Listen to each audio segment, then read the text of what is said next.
అర్హులైన బాలికలకు పూర్తి స్థాయిలో హెచ్పివి వ్యాక్సినేషన్ అందించాలని జిల్లా కలెక్టర్ కోయసి హర్ష పేర్కొన్నారు.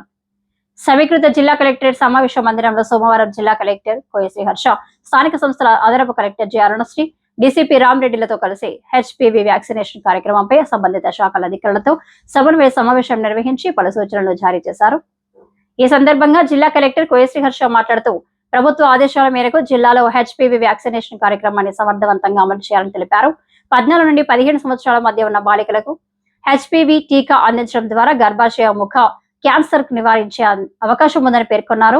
జిల్లాలోని పెద్దపల్లి జిల్లా ఆసుపత్రి, గోదావరిఖని జనరల్ ఆసుపత్రి, మంత్రి ఆసుపత్రి, సుల్తానాబాద్ సిహెచ్సితో పాటు అన్ని ప్రాథమిక ఆరోగ్య కేంద్రాలలో ప్రతిరోజు ఉదయం 9:30 నుండి మధ్యాహ్నం 1 గంట వరకు వ్యాక్సినేషన్ అందుబాటులో ఉంచినట్లు తెలిపారు. ప్రభుత్వ, ప్రైవేటు పాఠశాలలో 9వ తరగతి చదువుతున్న 14 సంవత్సరాలు పూర్తి చేసుకుని 15వ సంవత్సరంలోకి ప్రవేశించిన బాలికలందరూ తమ తల్లిదండ్రులతో సమీపంలోని ఆరోగ్య కేంద్రాలకు వెళ్లి తప్పనిసరిగా హెచ్పివి టీకా తీసుకునేలా మండల విద్యాశాఖ అధికారులు చర్యలు తీసుకోవాలని ఆదేశించారు.